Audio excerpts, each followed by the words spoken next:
We don't ride horses and live in teepees anymore, but we still have our culture, you know, it's inside of us.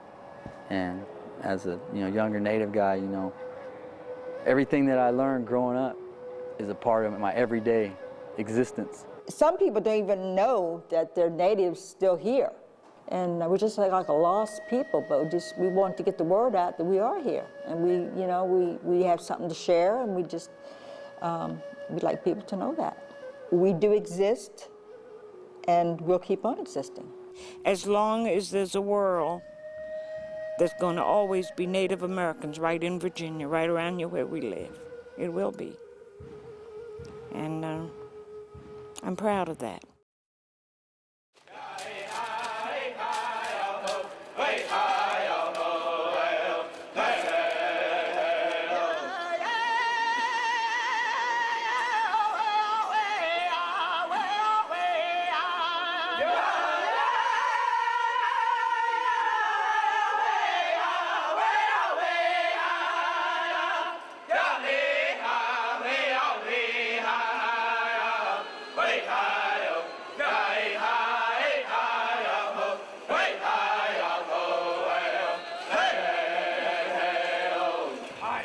Most people have no idea that when the English arrived at Jamestown in 1607, that coastal Virginia was one of the most densely occupied areas in eastern North America, and also the Powhatan chiefdom represented one of the most complex societies in that remarkable expanse of territory if you look at their economic institutions, social and political customs, and religious practices.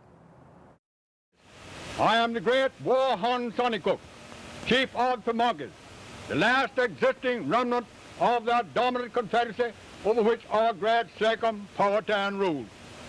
History and tradition furnishes conclusive proof that we are the lineal descendants of the original Pamunkey, the most formidable tribe of that great world-once Powhatan confederacy, who met the first Virginia colonists in America.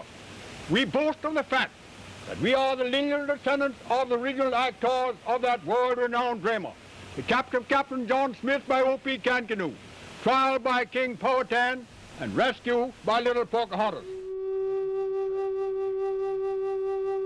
At the dawn of the 17th century, tens of thousands of Native people made their homes in the lands we now know as Virginia. Today, the Commonwealth officially recognizes the descendants of 8 tribes: the Monacan, Chickahominy, Eastern Chickahominy, Mattaponi, Upper Mattaponi, Nasmond, Rappahannock, and Pamunkey. When the first English ships sailed up the James River in 1607, they were entering a small portion of the territory controlled by the Powhatan chiefdom. Bound together by ties of kinship and threat of force, the chiefdom included some 15,000 individuals from several tribes who owed allegiance to Powhatan, the powerful Pamunkey chief. Wahunsonica was an early Henrico resident. He was born in what is today Henrico County at the fall of the James River. Wahunsonica, the individual the English referred to as Powhatan, played a critically important role in events of the early colonial period in the Chesapeake region. As a resident of Wacomico, the location he moved to after departing Powhatan, Wahunsonica essentially controlled the field of affairs involving English colonists and Powhatan Indians during the years between 1607 and 1609. As an early chapter in the history of America, these years were critically important for defining what followed. There is no question that the beginning of the end of the Powhatan chiefdom occurred in 1607.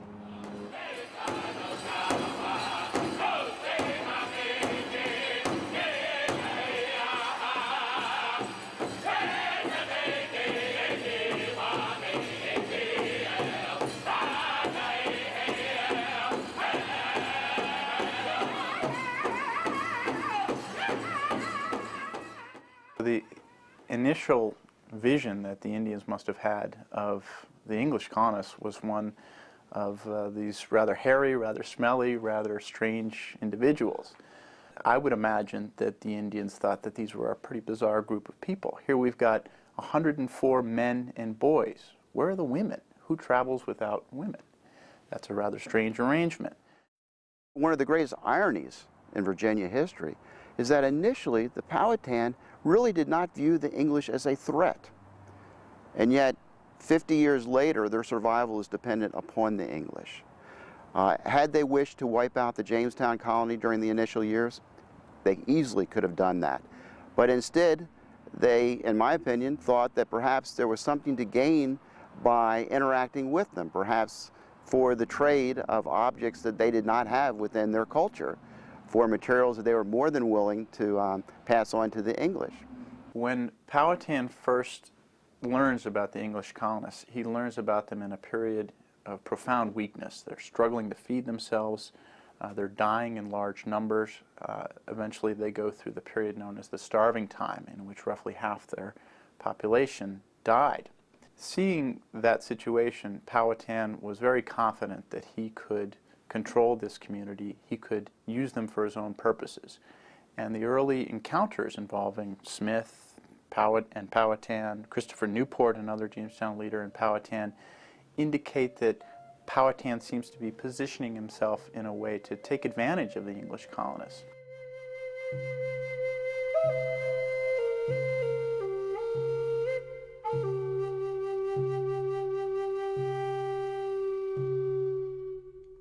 The European cultures are so different than the Native American cultures in terms of technology, particularly technology, but also belief systems were different, religious systems were different. The concept of ownership of land was different. It really threw a monkey wrench into Native American culture, and I think the Native Americans felt initially that they could handle this. Virginia's Indians have long enjoyed a thriving society and culture, with roots circling back over countless generations before the days of Powhatan. Traditions transcend time, reaching through the mist of history to touch the current day.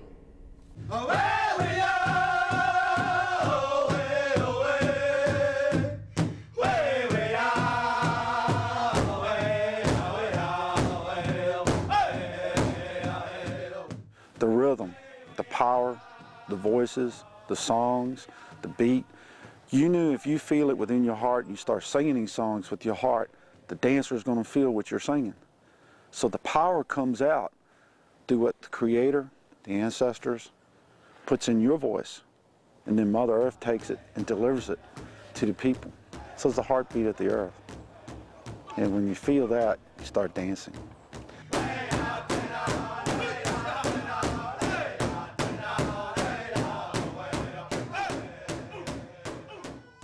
When we sat there in the beginning, we think about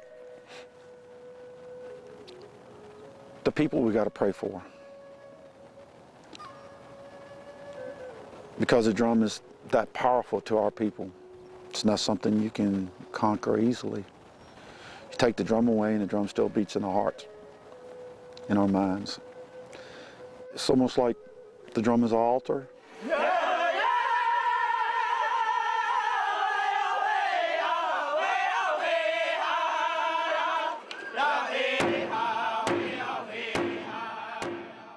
And we all put our hands on this drum and we give a blessing of tobacco to honor our God as obedience to our God, to show him that we wanted to come in a right way in his presence.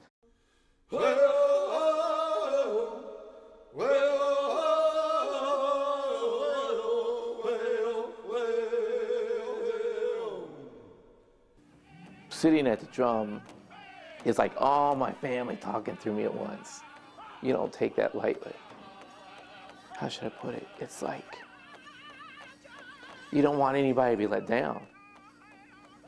And you have a specific purpose and reason to be there right now to do this one thing, this moment, because you know it's going to cause that ripple effect into the future. And it's something that just has to be done for me to be here tomorrow. And for my young ones to be here tomorrow. I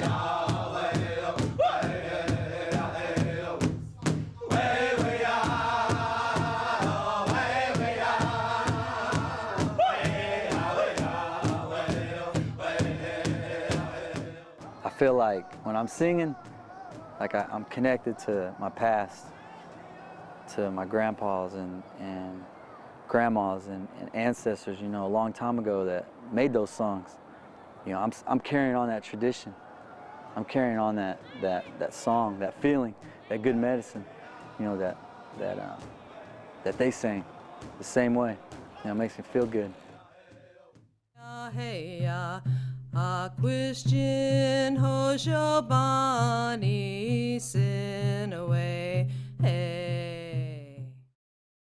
It's a focal point, that drum.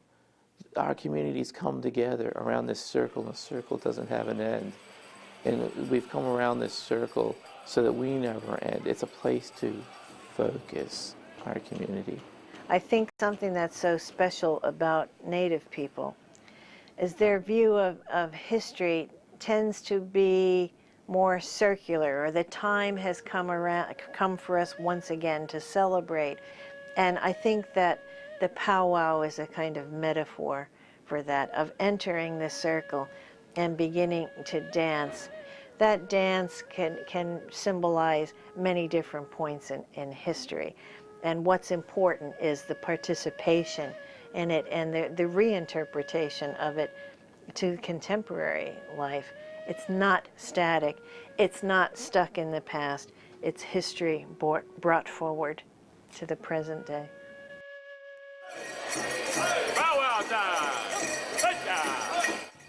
It's family reunion. It's one of the few times, other than church, wherein a large number of Native people that you haven't seen for a year come together from other states. It's like homecoming.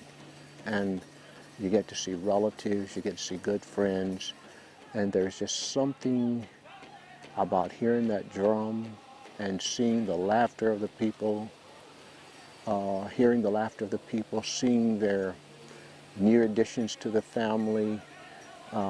It's just a wonderful time. It's a family gathering, and we all then is family, regardless if you're a member of that family by blood or not. It is, we are still here, and that I think is that is what strikes the heart so deep. We're still here. You'll see pregnant women here all the way up to, you know, people who are on their last years of their life coming together, and it's just to make us stronger, you know. And you'll see little kids out there dancing, and it's encouraging them to be proud of who they are and to learn. And when little kids are out there dancing, if you look around the audience, you'll see more smiles than at any other time is when those little kids are out there dancing, because here it is, that's our next generation coming up that we're proud of, you know, and that we're encouraging them to be out there dancing. To see young people and the whole way through to elders out together participating in the same activity really is magnificent, and it shows the strength of the community. And I think it's something that, as a member of the regular non-Indian community, we would only wish that we had something like that, that we all shared in equally, and we were all valued equally at the event, or at the place, coming together. It's beautiful about powwows. When you see someone, especially another elderly person in their 80s or 90s, and they're there maybe in a wheelchair, and the honor and the respect you have for that person because they're still here. And they look at you, and sometimes they can't speak, but you can see the brightness in their eyes. This is, oh, I love you. I love you. It is love. And how do you explain love? I don't have the vocabulary. Even if you don't have your blood relatives here at this gathering, you have your your hunka relatives, those relatives that you've taken into your heart, that they're here, you know. I think that's something that's been an important part of Native culture all the way through. It's a big part of our culture.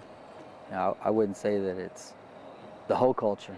You know, sometimes people think powwows it's Indian. That's all Indian. You know, but there's so much more. You know, that's a part of it, and it's a good part of it. Virginia's Native people made their living through movement, changing locations with the rhythm of the seasons to hunt and harvest.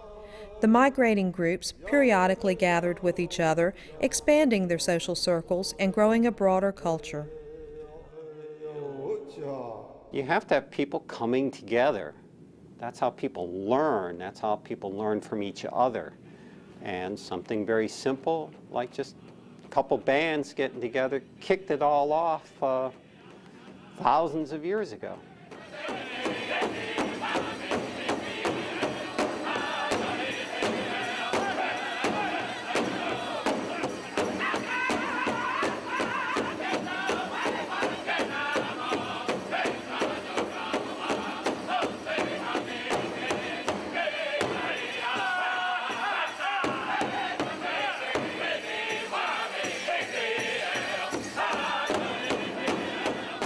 It's just a happy time. It's a dancing, singing, drumming, selling of crafts, and it's just a happy time for people. It's a reconnection. Powwow is a community gathering. It's to bring all the people together, and it's to pass on the culture. So when you see the veterans entering, when you see the elders entering, they're there to pass the culture on to everyone else, from the little ones we call tiny tots when they dance in the circle, to the teenagers, to the adults. We're there to share and to learn from one another. We're there to encourage the tiny tots as they dance so that they feel proud of what they're doing, and they're glad to dance in the circle, and they're glad to participate so that they carry that on for the future. Yeah, when I go to the powwows and put on my regalia and dress my children and put their feathers on and wear the beadwork that we've beaded and that even family and friends have beaded for us, it's a great honor. It's a way of me honoring my ancestors, honoring who I am. It's a time where me and my children can be who we are, who the Creator created us to be. Because obviously in our world today, we don't do these things every day. We can't do these things every day. And it gives me a chance to shake off our European westernized ways. And it gives me a chance to put my real skin back on and put back on who I really am. You have the ordinary life, we have our ordinary clothes on, and then for special occasions we have special clothes. And it is in that putting on of the special clothes that it helps us change our frame of mind. When I get dressed, something comes over me, I feel beautiful. When I put my dance clothes on, I feel beautiful. And we will make comments like, we'll say so-and-so, and we'll say, you know, she's really pretty when she's danced in her dress clothes. She's more attractive that way than when she's dressed in modern clothes. You know, you can see that beauty come out in people when they get dressed. You feel better, feel good, feel beautiful. It is somehow through that actual participation and doing and walking and dancing that it brings things to life. It brings history and events to life, as well as in some ways the origin of some of this dancing that we see at powwows today. It has its roots in actual events in the past that may be a little bit masked to us as the viewer, but they are recalling and memorializing actual events, either historical events, treaties, battles, the movement of people, the receiving of stories, the receiving of wisdom, the interaction of one group to another are encoded in many of these dances. Over the course of hundreds of years, Indians developed a vibrant culture marked by diverse political, economic, and social customs. Far from discovering an uncharted new world, the English instead encountered a complex society that had been rooted in Virginia's lands for centuries.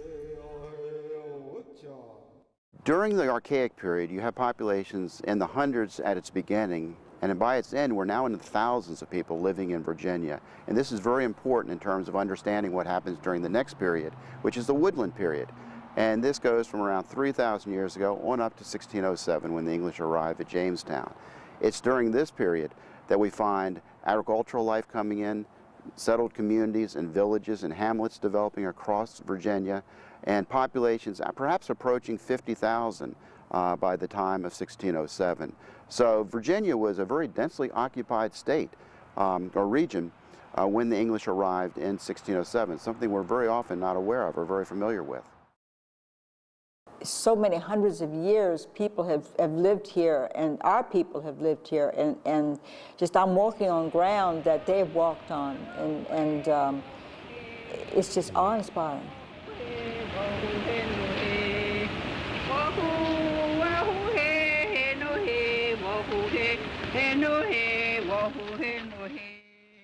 So many of my ancestors have lived here and passed on, and I'm still here walking the same ground. It's just, sometimes it just gives you cold chills to think about it, and to find, look, when you walk on the river shore and you find pottery shards, you know that are really, really old, or find arrowheads that you know are really, really old. The people have actually made these, and you know, you're touching the same ones that they've touched. It just gives you, it just makes you feel good.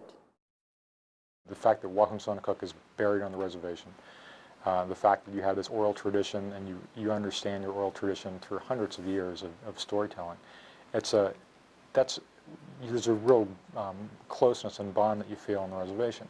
It's very special to know that you're living in an area where you can go back even thousands of years to know that your ancestors lived there and lived off of the land and survived there. So in that sense, it's very special.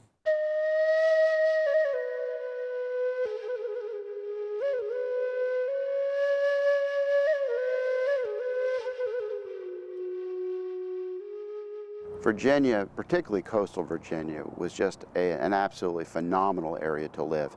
We're in one of the largest estuarine environments in the entire world, and the variety of resources here that would have been available for living is just phenomenal. They number literally in the thousands, if not tens of thousands, whether you're dealing with plants, fish, shellfish, animals, and then in addition to all those, you have agricultural products. With some very good agricultural soils where you find many of the larger Indian villages come the end of the woodland period. They were basically agricultural people. They farmed, and so they would clear off the land, prepare the ground to raise vegetables, and so they were basically agricultural people. And of course they hunted. They had plenty of game, the deer, the white-tailed deer. The turkey and other game they killed and for food. Plus they always set up their villages on the rivers, close to the rivers, so they had access to the fish. And so they basically did not have to move because they could maintain a living right where they had established their village, and they could live there all their lives without even having to worry about moving because everything that needed to sustain life was already there for them.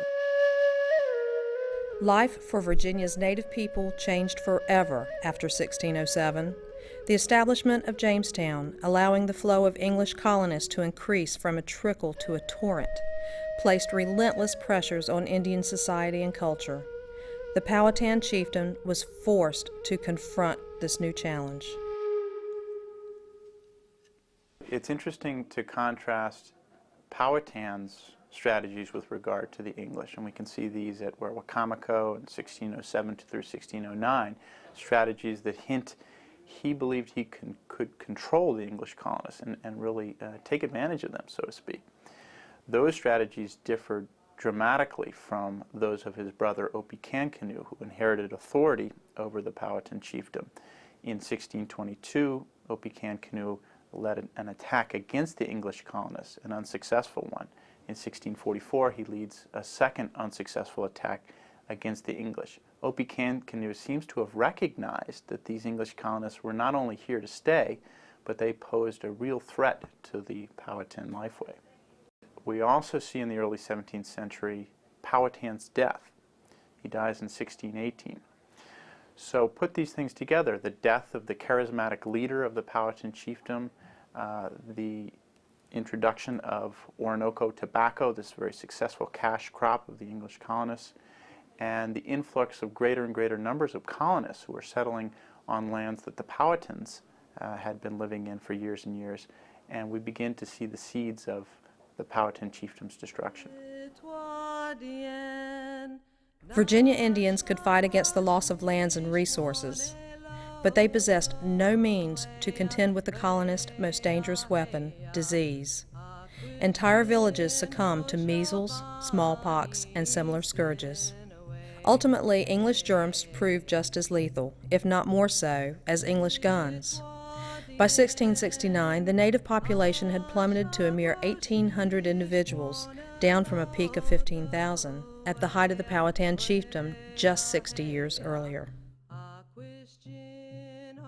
Their immune systems were just not strong enough to fight off. They had not been exposed to it before, and so as a result, many of those died off. And of course, Nathaniel Bacon didn't help the situation when he was determined to exterminate all of the Indians from Virginia. When you really look at Bacon's rebellion, it was a terrible moment for Native people in Virginia. It really broke the back. It was the final straw that broke the back of the Powhatan chiefdom, which had pretty much stayed together from, we know, 1607 until Bacon's rebellion in 1676. One of the things that was done in the later 17th century was the creation of reservations.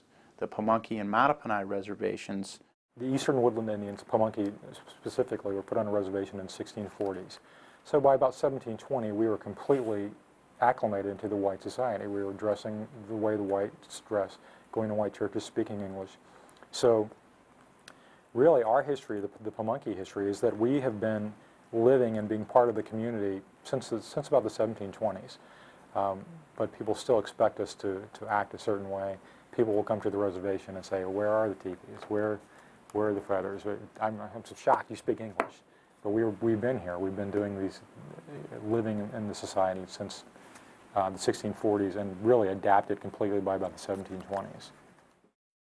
It's amazing that some people don't even know that there are reservations here in Virginia, plus that they are the two oldest reservations in the United States of America. They were created in the middle of the 17th century and are part of this English strategy of essentially separating themselves from the Powhatan Indians. We made a treaty with the colonial government in colonial days. We renewed it with the General Assemblies of Virginia, whereby that Pamunkeys should occupy their reservation so long as the Pamunkey ebbed and flowed. Our parts of the treaty we have never broken, but the palefaces, I am sorry to say, have broken that treaty so much that we do not even know where the pieces. Removed from much of their ancestral territory, Native communities nonetheless sought ways to maintain their culture. The coming of the American Revolution presented new dilemmas and questions. What role, if any, should they play? And how would their decisions affect their survival? At this point in time, Native communities were divided. They often, what we can see from their records, they often talk about this time period as a time when there was a fight, a large fight between brothers, viewing the Americans and the British as being from the same lineage. And with a lot of wisdom, and a lot of Native leaders said, you know, we really should stay out of this. But of course, they left the decisions up to the individual communities. I think they were always trying to figure out and adjust their alliances to minimize the negative consequences to their communities. And we might say that through all this turmoil, many of these communities were successful in doing so because they still exist today. They did survive. A symbol of this survival returns each fall when Native communities pay tribute to Virginia's governor with gifts of wild game. The annual ritual reaffirms their commitment to a treaty dating back to the 17th century. I myself have had the honor of taking the choicest game, the choicest fish, the choicest deers that Pamunkey could afford to each governor, from Governor Cameron down to the present Governor Byrd. We are preparing now to take to Governor Byrd the choicest buck that can be found, the largest pronged deer that Pamunkey can afford. We are preparing to take to Governor Byrd. And I hope that for many successive years to come, that Pamunkey always shall keep that treaty, although the pale faces have broken theirs.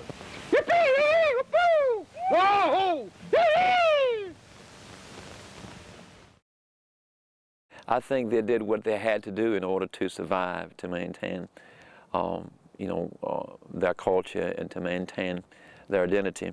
And that's one thing the tribes have had a difficult time, is trying to just maintain their identity. When you're reduced in such small numbers. Sometimes the best strategy is to try to remain hunkered down in your community, what we might say today, below the radar, not have anybody identify you, know you're out there, draw you into any of the conflicts. Sometimes that was the best strategy. Other times the best strategy was to make alliances with one side or another, or with other Native people.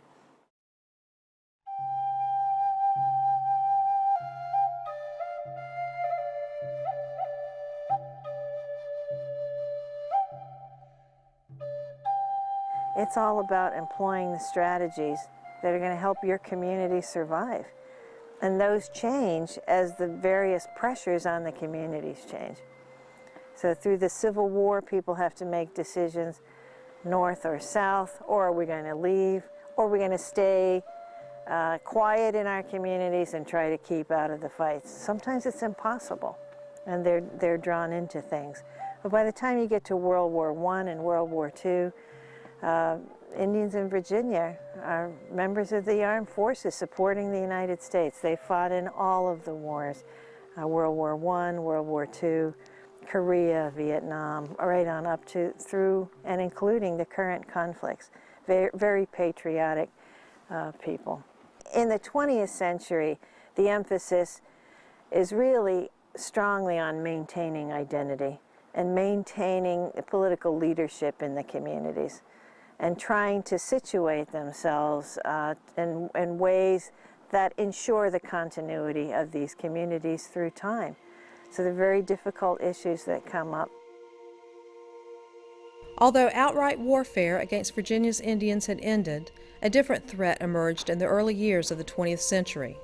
The Racial Integrity Act, championed by state lawmakers and officials like Walter Plecker, challenged their very identity as a people. The plecker era was truly one of the darkest times for Native people in Virginia. But I think it's critical for us to think about what was the genesis of the ideology that Plecker was a proponent of. And it's really the eugenics movement. The eugenics movement was a pseudo-scientific movement. We say pseudo-scientific today because we find that the science that they were proposing is not what we today would honor as scientific in any way. The eugenics movement has a direct link to the descendants of Charles Darwin. They somehow made the leap to these notions about racial purity. What is best for each race is racial purity. Plecker and his friends convinced the Virginia legislature to adopt very restrictive legislation in 1924. It's called the Racial Integrity Act. With this legislation, it was decreed that there were only two possible categories. One is white, which means a person, you check that you're white if you have white ancestry, Caucasian ancestry, and absolutely nothing else. The other category is everybody else, and that's colored. So this was very hard on Virginia's indigenous community because in a sense it wipes away their identity on paper. Their ability to describe themselves as Indian was not possible in the state of Virginia until 1968, when the U.S. Supreme Court forced Virginia to repeal the law.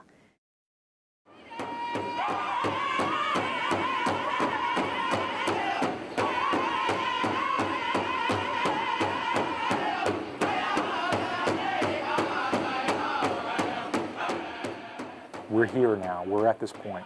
You can't look back. You have to pull yourself up by your bootstraps. And things happen that are terrible things, and you have to deal with those in time and in history and work together as a group. Whoever committed them and the people who they were committed against. But the fact is that we're here now, and we have to make our lives the best lives we can make them.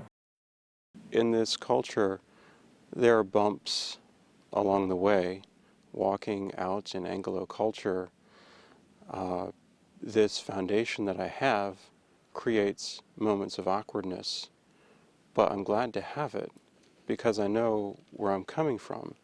And when I say, oh, I'm sorry, I'll be away this weekend, I have a powwow to go to, and people look at me like I have 3 heads, you know, it's uncomfortable, but I know who I am and I know where I'm going, and I would much rather have that than forsake that. The story of Native America isn't the walk of woe is me. We're still here. We haven't gone anywhere. We're not going anywhere.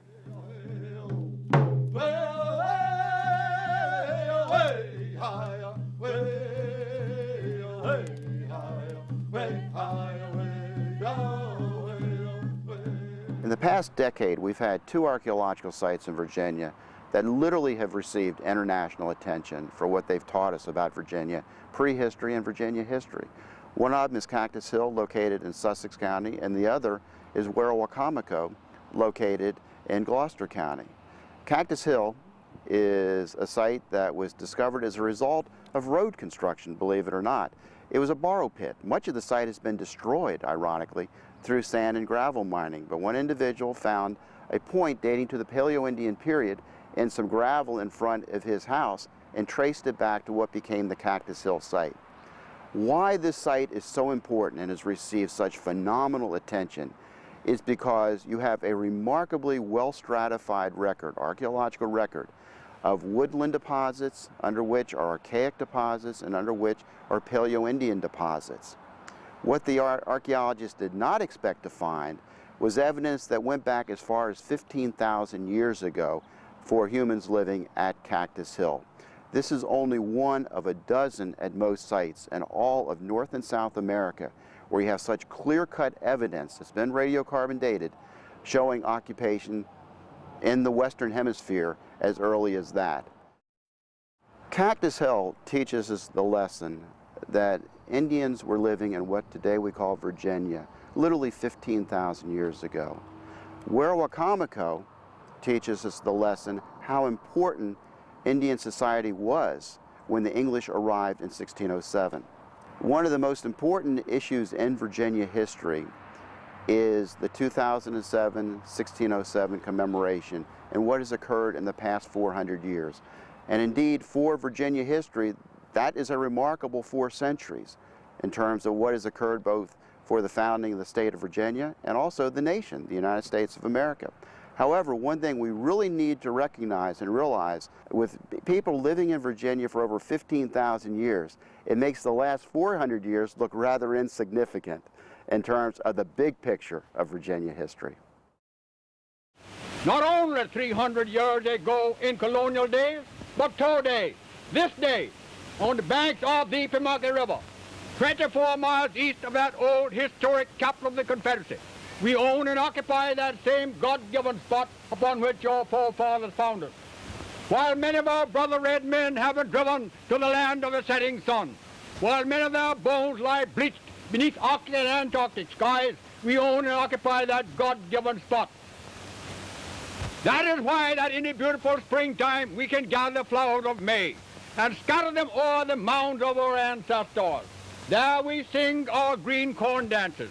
There we sing our peace dances. There we tell our squaws and papooses of the happy days that are gone by. Not only of the days that are gone by, but of the days that soon will come. That was King Powhatan, old Pecan Canoe, Sat No Hiccup, Taro Potamoy, Chanco, old Pitcher Pan, Nattyquaws, and Little Snow Feather, better known as Pocahontas, and all the brave that's gone before. We will paddle our canoes across that broad river of life and beat their prows on that evergreen shore. Now not only, now not only to smoke the pipe of peace, but to gather with pale faces and red brothers, smoke our pipes in peace, chasing the shadow deer and sitting down in the shade of the trees in our happy, happy hunting ground. A place like where Wacomico can help Virginia Indians today make connections to this ancient past, an ancient past that they've been disconnected from, in part as a result of the plecker era, and in part as a result of being pushed off of their traditional lands.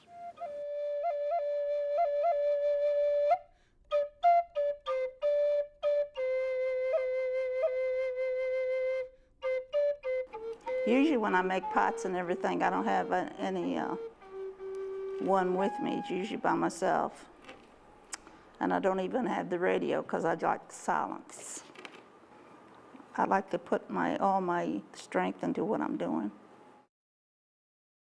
I'm beating the pot to get it much smoother. I don't want this pot to have air in it. And that's what I have to beat to get the air out of it. The first fired clay vessels were probably made in Virginia about 1200 BC. And then soon thereafter, they just took off. Lots of different shapes and sizes across Virginia. You have small ones, very nicely shaped small ones. Different types of surface treatment and temper and sources of clay. It was a cottage industry. You had tremendous numbers of these being made across Virginia. Different sizes, different impressions. So you had small vessels, you had huge vessels. Here's one, just the rim of what would have been a very large storage vessel. Probably would have been a couple feet high by, more than a foot across at the opening. Can you imagine what it would take to make a vessel like this without the potter's wheel? You can do whatever you want to with your hands that you would do on a wheel. I don't use a wheel. I like the clay. I like to put my hands in the clay. I've been making pots since I was about 7 years old. Some of these vessels were decorated. These are all just fired clay vessels. This vessel has a little bit of decoration along this collar. Quite a wide variety of vessels through time. I make pots because I enjoy making them. I don't dance or anything, so this is my culture, and I like to teach this to other people that before I, go out of this world, I'd like to leave something to the younger people. And the pottery, I'd love to teach them how to make this kind of pottery because most people don't know how to do it. But pottery it's been a good friend to me, and it's like my best friend. Once you have your hand in it, it's always there for you. And it relaxes you, it's like therapy. I love doing it, I love teaching it. I'd like to see more younger people doing this. If someone doesn't learn the art of making the pottery, it's going to be a lost tradition, and that would be a crime. To lose the historical value of making pottery is great, and I'm really glad that I had the chance to come back to the reservation to learn how to make it. I'm painting a plate that I made from a mold, and I'm painting the Pocahontas story on it. These symbols tell a story, It's a Pocahontas story. It says, Indians, while hunting, discover white man standing in shallow water. Indians agree to kill white man at chief's seat. Indian maiden disagrees with Indians, wishes no harm come to white man, but good wishes. It's just the feeling that you have, the traditions that have been carried on for such a long time. Like, this reservation has always been natives living here, and the tradition of the pottery making, of the hunting, the fishing, everything that they did so many years ago is still here today, and we still carry on those traditions, and it's just a feeling that I just love it.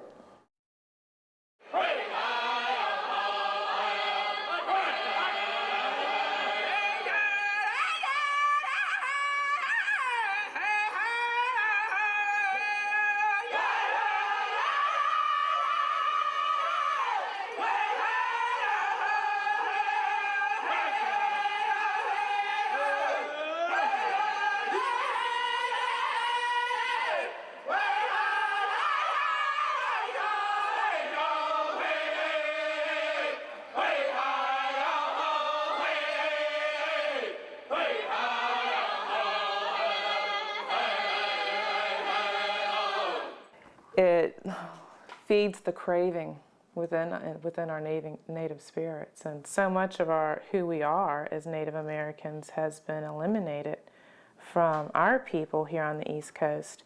That is so important for I believe, for our families to bring these things back to our children.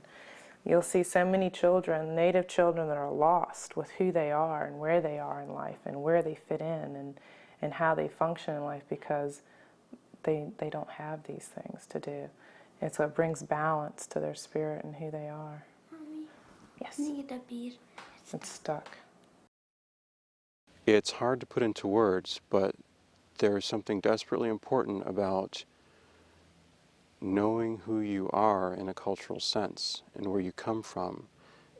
It defies a clear scientific sounding definition. It's something you feel in your soul. It's something that every person has a hunger for. The difficulty is to find the right place to be in, to find the right people, to try to listen to the wind when it talks to you, the flute when it plays to you. Try to listen for the things that you belong to, and try not to get shoved out.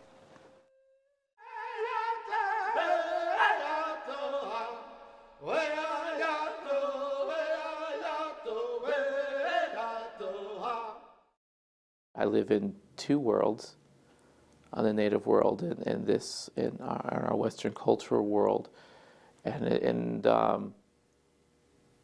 I am a moment in time when all things considered, and at this moment, I can either stand up to the plate or not, and that's I choose to stand up to the plate, and so that people after me, my children, my nieces, my family, will know what it is to be Native.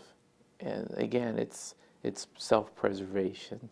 It's self-preservation, and part of that is knowing how to get along in both worlds at the same time, simultaneously, the Western world and the Native world. As we begin to blend in, to society, then there's a tendency to forget about your roots and where you came from. And so the younger ones, unless it's passed on to them, would not even know anything about their history, about their culture, about their heritage. So I think it's extremely important that we pass these things on to them so they'll know something about their history. Otherwise, it will be a dying culture. It would be tragic for it to be lost. Tragic. We want to see our children have a kind of love and respect for each other and for all creation as we had and as we have. The elder is one who, because of the past experience, can make most logical decisions and direct the paths of our people for the future.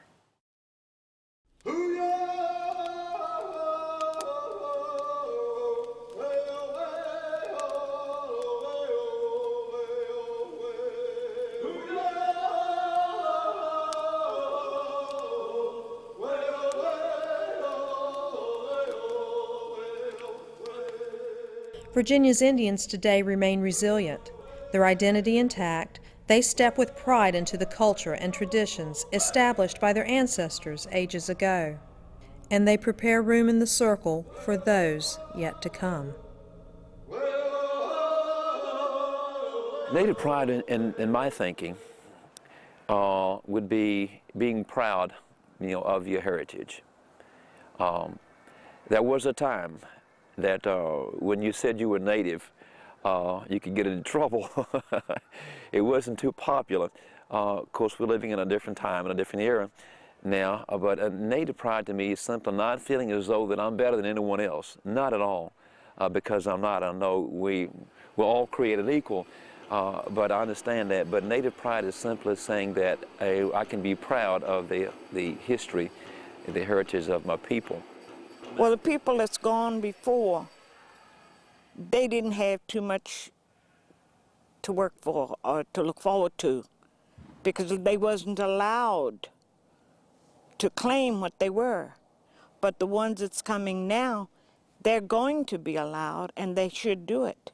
They should claim it. It's okay to say, hey, I'm Native. It's okay to say, hey, I'm descendant of this tribe or that tribe. It's okay at one point. People would have to hide in order to be able to just survive. But now we're living in a time, I think it's much easier for the younger ones to say, hey, listen, I can be proud of who I am. I can be proud and say I'm Native American. I believe in being proud of who you are and in being proud of your culture, but I don't believe you should look down on others whose family is a little more varied. I read a quote once, a man described himself to his friends as half Indian. And he came back inside his house. His uncle had overheard him make this statement. He went back inside and his uncle asked him, which half of you is Indian? He said, is it your right half or your left half? Is it your top half or your bottom half? Which part of you is Indian? Tell me. And that really stuck with me, and I thought about that because when people see me, they don't see any Native at all. They see red hair, and when I was younger, people knew it had to be my last name, but now I get asked so often, which Costello did you marry? You can't pour out your blood and say, here it is, Mattaponi and Irish. Native pride means you have to be proud of who you are, proud of your heritage, proud of your culture, and proud to say, I'm a Native American, and I love it. I mean, that's who I am. When I hear the term Native pride, it just makes me smile. It makes me smile so much. Native pride is exactly that. When it's so hard to be Native, when it's so not the thing to be, and you do it anyway. And you do it anyway. When you do things that are specifically Native, and you do them in a not specifically Native environment, that's proud. I am very proud, and more so now than ever before, because of the fact I can see what value I am to that complete circle of being Native, because now I'm able to pass on those things that I experienced, those things that my forefathers, my grandfather experienced, my grandmother experienced, onto my children and to my grandchildren.